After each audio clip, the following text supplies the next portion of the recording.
দারসুল কোরআন ১৩২ বাংলা, পারা ২৭, সূরা কমর চাঁদ ৫৪ নম্বর সূরা।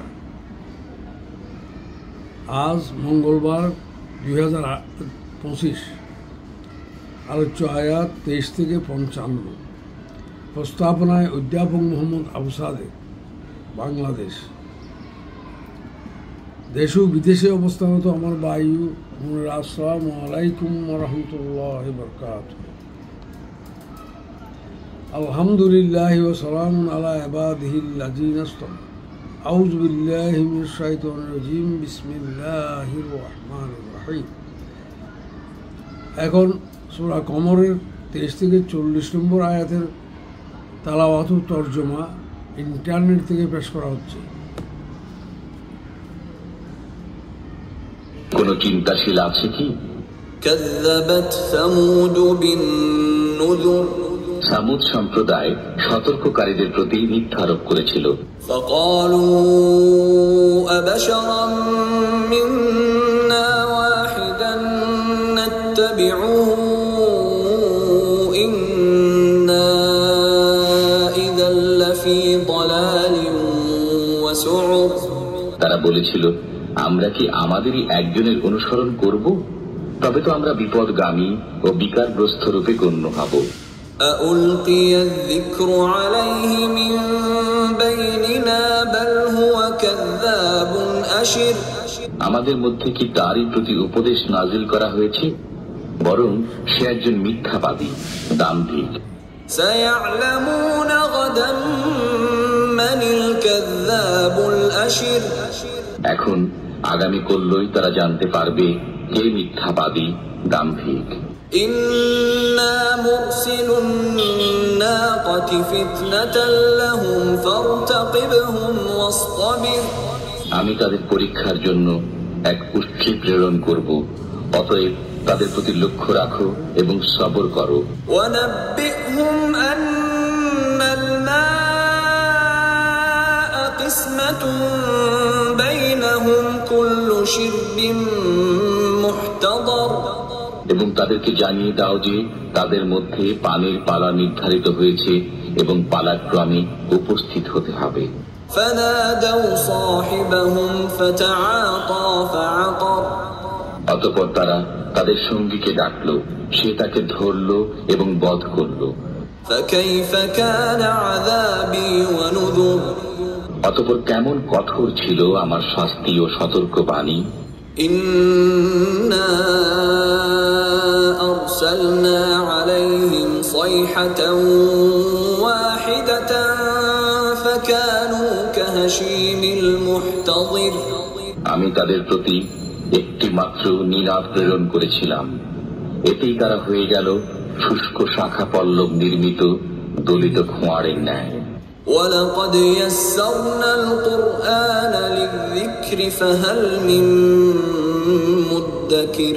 আমি কোরআনকে বোঝার জন্য সহজ করে দিয়েছি, অতএব কোন চিন্তাশীল আছে কি? কাযযাবাত কওমু লূতিন বিন-নুযুর। লূত সম্প্রদায় সতর্ককারীদের প্রতি মিথ্যা আরোপ করেছিল। ইন্না আরসালনা আলাইহিম হাসিবান ইল্লা আলা লূতিন নাজ্জাইনাহুম বিসাহর। আমি তাদের প্রতি প্রেরণ করেছিলাম প্রস্তর বর্ষণকারী প্রচন্ড ঘূর্ণিবায়ু, কিন্তু লূত পরিবারের উপর নয়।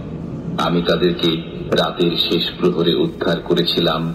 নি'মাতাম মিন ইনদিনা কাযালিকা নাজজি মান শাকার। আমার পক্ষ থেকে অনুগ্রহ স্বরূপ যারা কৃতজ্ঞতা স্বীকার করে আমি তাদেরকে এভাবেই পুরস্কৃত করে থাকি। ওয়ালাকাদ আনযারহুম বাতশাতানা ফাতামারাউ বিন-নুযুর। লূত তাদেরকে আমার প্রচন্ড পাকড়াও সম্পর্কে সতর্ক করেছিল, অতঃপর তারা সতর্কবাণী সম্পর্কে বাকবিতণ্ডা করেছিল। ওয়ালাকাদ রাওয়াদুহু আন ضيفه فطمسنا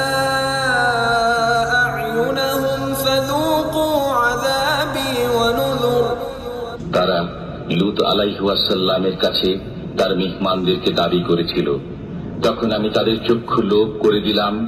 অতএব আস্বাদন করো আমার শাস্তি ও সতর্কবাণী।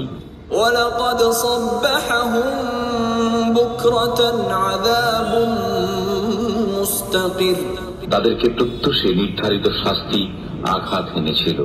فذوقوا عذابي ونذر অতএব আমার শাস্তি ও সতর্কবাণী আস্বাদন করো।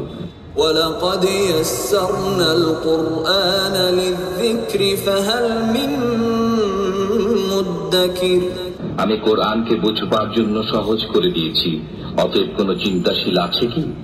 ولقد جاء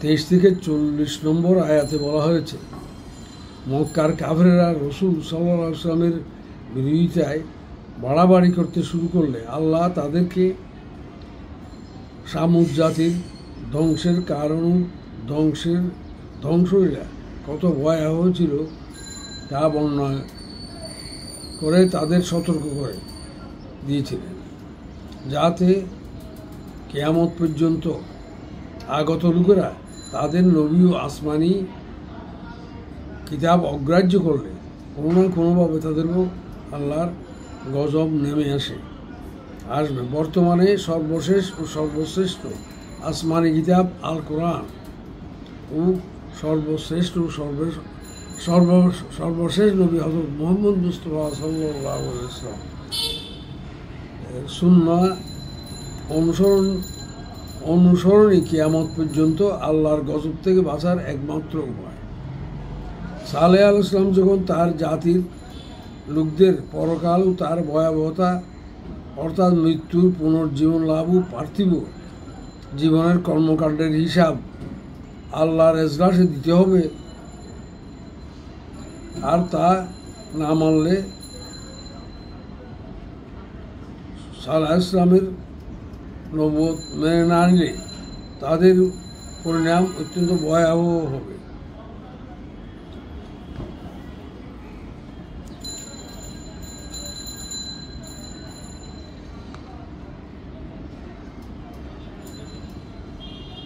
তখন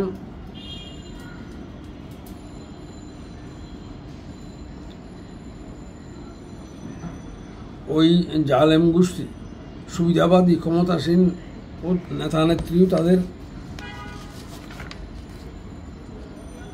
দুষ্কর্মের সহযোগীরা বুঝতে পারলো তারা যদি পরকালের জবাবদিহিতা মেনে নেয় তাহলে তারা আর ক্ষমতার অপব্যবহার ও যথেচ্ছ জীবনযাপন করতে পারবে না। তারা চাইতো তাদের ভোগ বিলাসে কোনোরূপ বিধিনিষেধ না থাকুক। ভোগ বিলাসে তারা সালেহ আলাইহিস সালামকে এর প্রতিবন্ধক মনে করেছিল।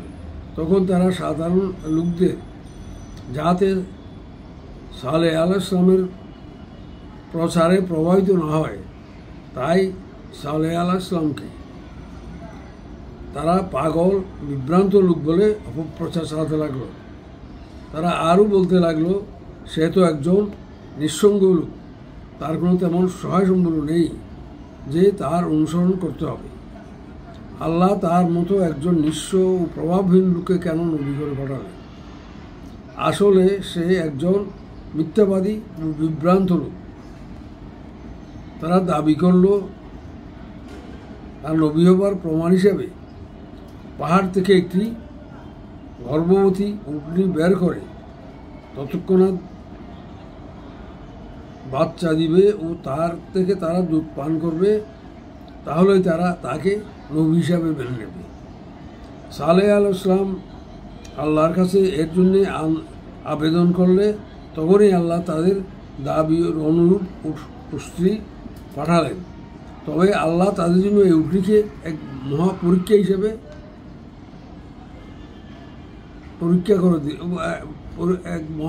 হিসেবে উপস্থাপন করলেন। তাদেরকে বলা হলো, এখন তোমাদের পশুদের পানির পালা নির্ধারিত হয়েছে। একদিন এই উষ্ট্রি পানি পান করবে, আর অন্যান্য দিন তোমাদের উৎস থেকে পান করবে। মরুভূমিতে পানি সংকট, এমনি আত্মঘাতী শর্ত তাদের জন্য বুমেরাং হয়ে দেখা দিল। আরও শর্ত ছিল, কেহ ওই স্ত্রীকে মারতে পারবে না, যদি মারে তাহলে তাদের উপরে আল্লাহর গজব নেমে আসবে। কিন্তু তারা তাদের গন্ডাদের লেলিয়ে দিয়ে স্ত্রীর পা কেটে দিল ও মেরে ফেলল। এর পূর্বে আল্লাহ সালেহ আলাইহিস সালামকে আশ্বাস দিয়েছিলেন যে শীঘ্রই এই দুষ্কৃতিকারীরা জানতে পারবে কারা সবচেয়ে বড় মিথ্যাবাদী ও বিভ্রান্ত। আল্লাহ সালেহ আলাইহিস সালামকে ওই নাফরমানদের তোয়াক্কা না করে সত্যের দাওয়াত যেন চালিয়ে যায় তার উপদেশ দিলেন। কিন্তু যখন স্ত্রীকে মেরে ফেলল, তখন একটি প্রচণ্ড শব্দের মাধ্যমে সে জাতিকে আল্লাহ এমনভাবে ধ্বংস করলেন যেন পশুর কোয়াড়ে নিষ্পেষিত ভুসি। এভাবে আল্লাহর নাফরমানদের বেশি কিছু নয়, শুধু একটি ইশারায় মাধ্যমে আল্লাহ ধ্বংস করতে পারে। কিয়ামত পর্যন্ত ইসলাম বিরোধীদের জন্য এই নীতি বজায় থাকবে। এরপর আল্লাহ মানব জাতিকে উদ্দাত্ত আহ্বান জানান 32 নম্বর আয়াতে, ওয়ালাকাদ ইয়াসসারনাল কুরআনা লিযিকরি ফাহাল মিন মুদ্দাকির। আল্লাহ বলছেন, আমি কোরআনকে বোধগম্য করার জন্য সহজ করে দিয়েছি, কেউ বোঝার জন্য কেউ আছে কি?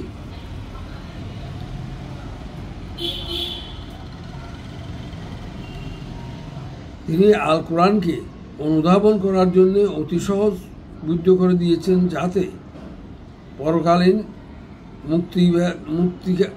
মুক্তিকামী মানুষ এর অধ্যয়ন, অনুধাবন ও এর বাস্তবায়ন করার জন্য নিরলস প্রয়াস চালাতে দ্বিধা না করে। আল্লাহ আরও বলেছেন 47 নম্বর সূরার 24 নম্বর এতে আল্লাহ তাআলা বলেছেন,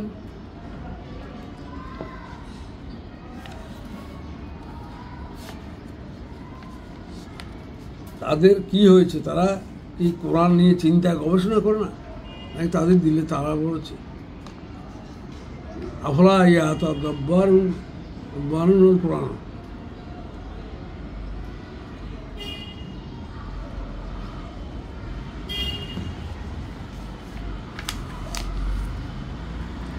এরপর লূত আলাইহিস সালামের ঘটনা বর্ণনা করা হয়েছে।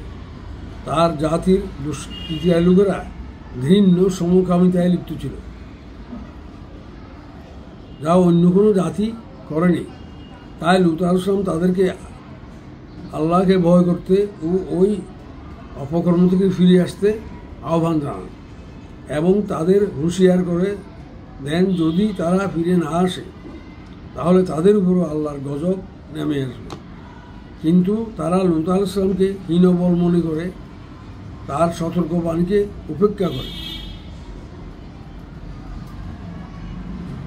তাদের দুষ্কর্ম চালিয়ে যেতে থাকে। তখন আল্লাহ তাদেরকে শায়েস্তা করার জন্য কয়েকজন ফেরেশতাকে সুদর্শন বালকের বেশে লূত আলাইহিস সালামের গৃহে প্রেরণ করে। তাদের দেখে ওই দুষ্কৃতিকারীরা ওই বালকদের তাদের হাতে সমর্পণ করার জন্য লূত আলাইহিস সালামের উপর চাপ প্রয়োগ করতে লাগলো। তখন লূত আলাইহিস সালাম অনুন্নপায় হয়ে তাদের কাছে অনেক কাকুতি মিনতি করে তাদের বিরত রাখার চেষ্টা করে ব্যর্থ হন। যখন তারা জোরপূর্বক বালকদের অপহরণ করতে চাইল, তখন আল্লাহ তাদের দৃষ্টিশক্তি রহিত করলেন।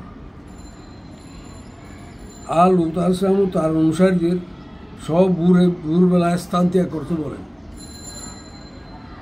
ওই সময় হলো দুষ্কৃতিকারীদের উপর শাস্তি গজব নেমে আসার সময়।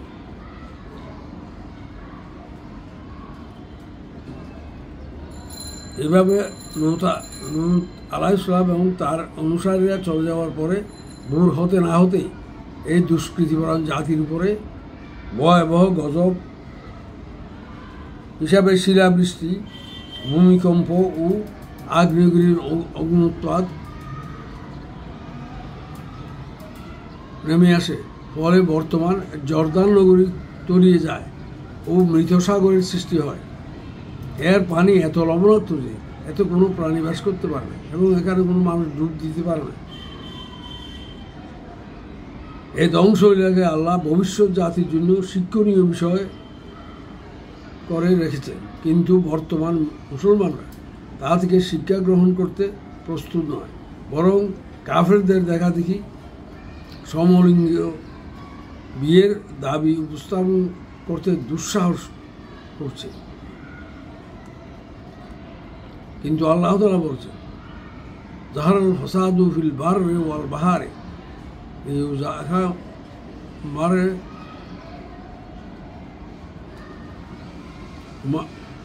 আমা কসবত আইদিন নাস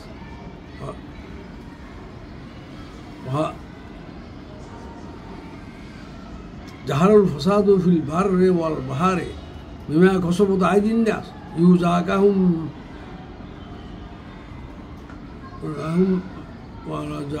ইয়াজাকুম বাদুল্লাহ যে এমন আল্লাহ তুরজাউ। অর্থাৎ আল্লাহ তাআলা বলছেন সূরা রুমের 30 নম্বর আয়াতে, জলের স্তরে যে বিপর্যয় আসে তা তোমাদের দুষ্কর্মের ফল, তোমাদেরকে এই দুষ্কর্মের কিছু ফল আস্বাদন করার জন্য আমি এই বিপর্যয় দিয়ে থাকি, যাতে তোমরা এরপরে আল্লাহর পথে সত্যের পথে ফিরে আসো।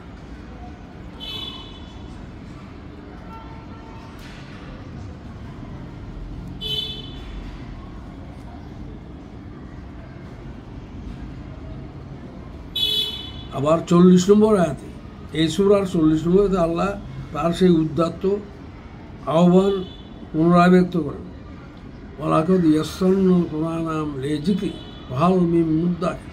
অর্থাৎ আল্লাহ তাআলা বলছেন, আমি কোরআনকে বোঝার জন্য সহজ করে দিয়েছি, এখন বোঝার জন্য কেউ আছো কি? আল্লাহর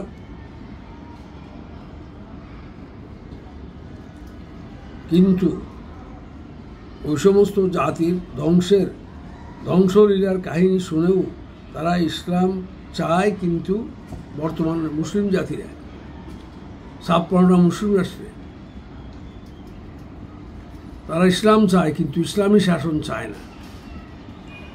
অথচ আল্লাহ তাআলা সূরা নিসার 151 নম্বর আয়াতে সতর্ক করে দিয়েছেন, ওয়া ইউরিদুনা আইয়াত্তাখিযু বাইনা সাবিলা উলাইকা হুম কাফিরুনা হাক্কান ওয়া আতাদনা লিল কাফিরিনা আযাবাম মুহিন।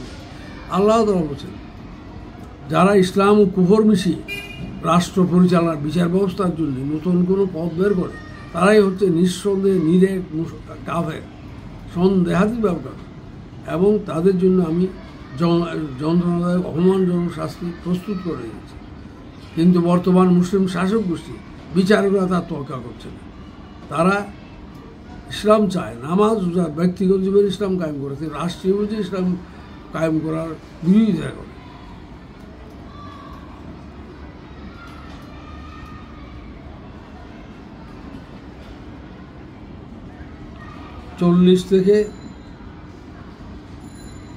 এখন 40 থেকে 45 নম্বর আয়াতের তেলাওয়াত ও তরজমা ইন্টারনেট থেকে পেশ করা হচ্ছে।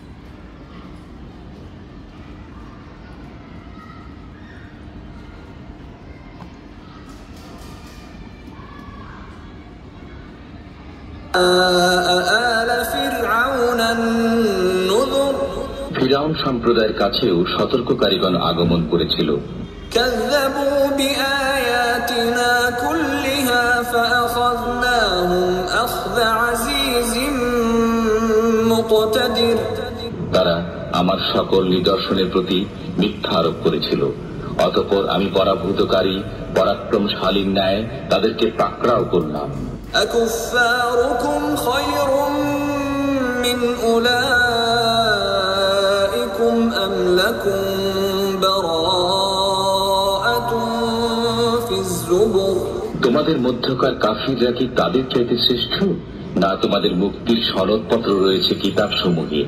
أم يقولون نحن جميع منتصر। না তারা বলে যে আমরা এক অপরাজয় দল। سيهزم الجمع ويولون الدبر।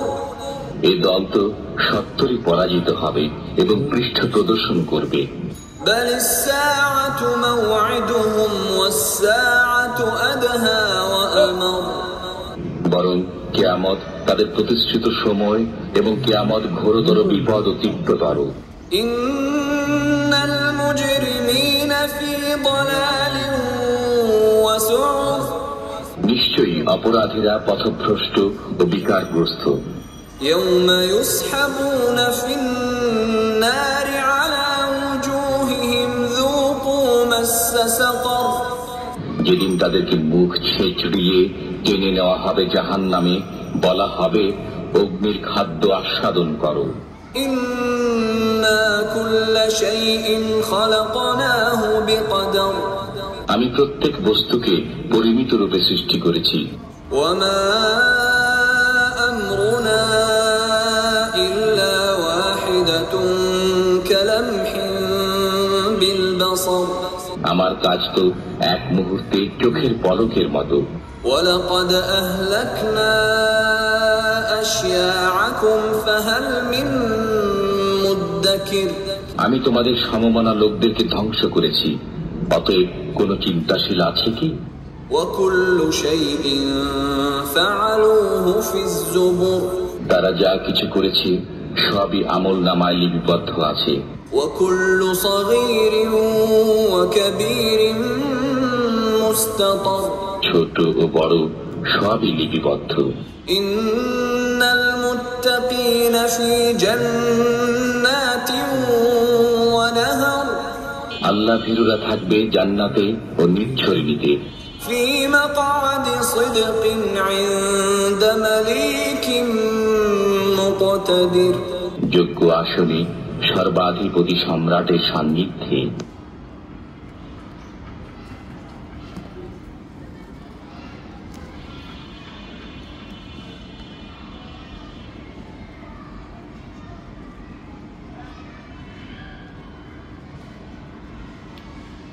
এরপর আল্লাহ তাআলা ক্ষুধাদ্রোহী জালিম ফেরাউন ও তার সাঙ্গপাঙ্গদের কথা বর্ণনা করেছেন। তারা দেশে অপশাসন চালিয়েছিল। সে বনী ইসরায়েলদের পুত্র সন্তানদের হত্যা করত এবং কন্যা সন্তানদের জীবিত রাখত, যার দ্বারা তার বিরুদ্ধে প্রতিরোধ ক্ষমতা অর্জন করতে না পারে।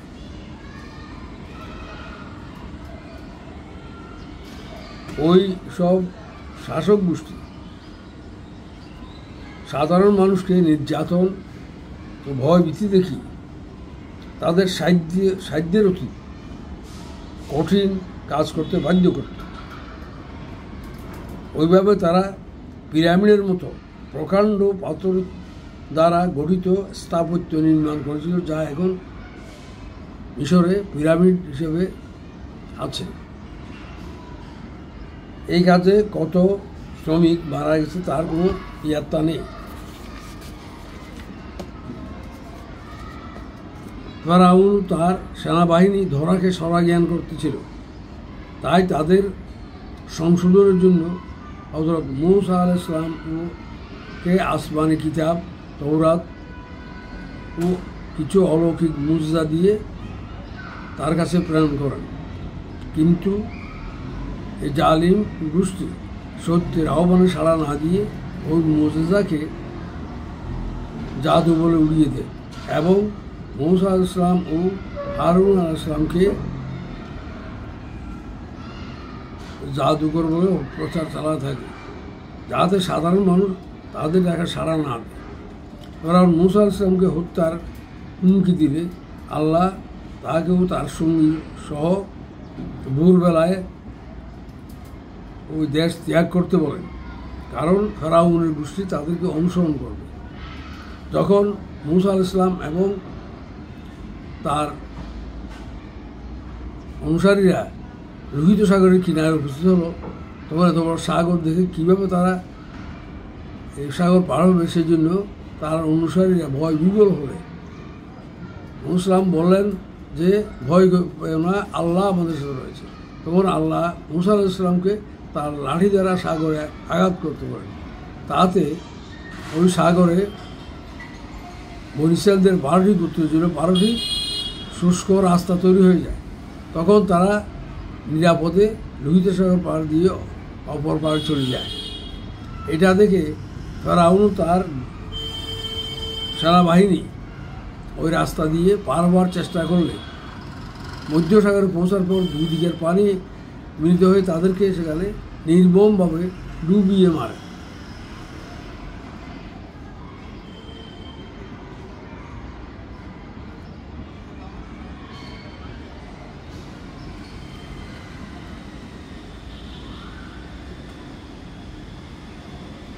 এই ছিল আল্লাহর পরিকল্পনা। তাই আল্লাহ বলেছেন ওয়া মকরু ওয়া মকরুল্লাহ ওয়াল্লাহু খায়রুল মাকিরিন। কাফের গোষ্ঠীও পরিকল্পনা করে নবী এবং ধর্ম আল্লাহর কিতাব প্রচারে, কিন্তু আল্লাহও পরিকল্পনা করেন। আল্লাহর পরিকল্পনাকে কেউ বিরোধিতা করে বাঁচতে পারে না, কারণ আল্লাহ সবচেয়ে বড় কৌশলী।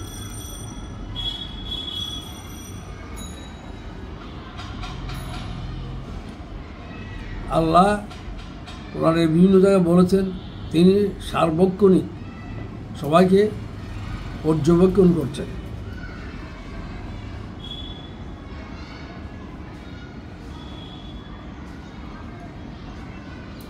এবং বিশ্বকে পরিচালনা করছে। তাদের মধ্যে কেউ সীমা লঙ্ঘন করলে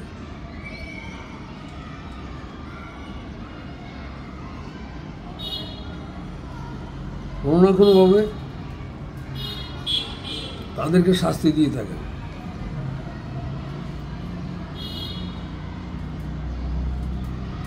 এটি কিয়ামত পর্যন্ত এই সতর্কবাণী ইসলাম বিরোধীদের জন্য হুমকি এবং সতর্কবাণী হিসাবে থাকবে। পরিশেষে আল্লাহ মক্কার কাফেরদের ধিক্কার দিয়ে বলেছেন তারা কোন সাহসে মুহাম্মদ সাল্লাল্লাহু আলাইহি ওয়াসাল্লাম ও আল কোরআনের বিরোধিতা করছে। তারা কোনো দিক দিয়ে আগের ধ্বংসপ্রাপ্ত জাতির চেয়ে শক্তিশালী ও উন্নত নয়। তাদের কাছে তো আল্লাহর গজব থেকে আত্মরক্ষার জন্য কোনো দলিল নেই, কোনো আসমানি কিতাব, যার উপর নির্ভর করে তারা এই দুঃসাহস দেখাচ্ছে। তারা এখন জাতিগত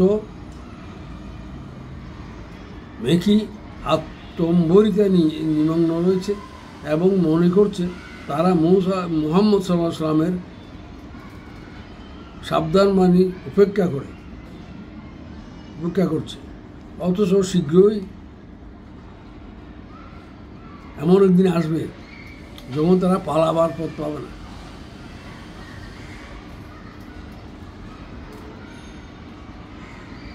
যখন তারা দেখবে মুসলমানরা বিজয়ী বেশে তাদেরকে ঘিরে ফেলছে, তখন তারা পালাবার পথ পাবে। মক্কা বিজয়ের মধ্যে তা সত্যি প্রমাণিত হয়েছিল। সংশ্লিষ্ট নবী ও আসমানি কিতাবের প্রতি নির্বুদ্ধিতা ও ভুল ধারণার বশবর্তী হয়ে যারা অমান্য ও বিরোধিতা করবে তাদের যখন উল্টো করে টেনে হিচড়ে জাহান্নামে নিক্ষেপ করা হবে এবং ধিক্কার দিয়ে বলা হবে এখন তোমরা আগুনের স্বাদ গ্রহণ করো। এই কিয়ামতেই তারা যে কিয়ামতকে তারা অস্বীকার করেছে, পরকালকে অস্বীকার করেছে, তার বাস্তবতা হাড়ে হাড়ে টের।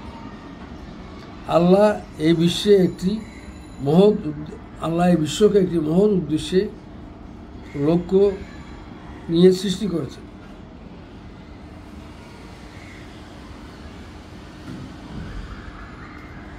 এরও সব জিনিসের মতো একটা মেয়াদ রয়েছে।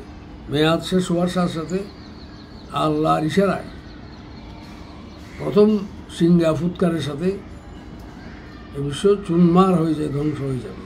সূরা রহমানে বলা হয়েছে সেদিন আল্লাহর মহান সত্য ছাড়া কারো কেউ জীবিত থাকবে না।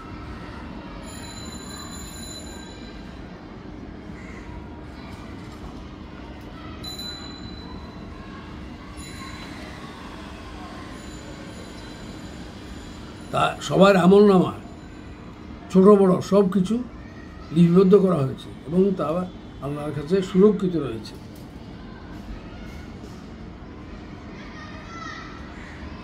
এবং তার ভিত্তিতে কিয়ামতের বিচার হবে। সেদিন মুত্তাকিরা নিয়ামতপূর্ণ জান্নাত থাকবে। সব মর্যাদা ও শক্তি আল্লাহ। পরিশেষে আমি দুনিয়ার সব মানুষকে আল্লাহর একান্ত পছন্দনীয় ধর্ম ইসলাম গ্রহণ করার জন্য উদাত্ত আহ্বান জানাচ্ছি। আমিন সুম্মা আমিন।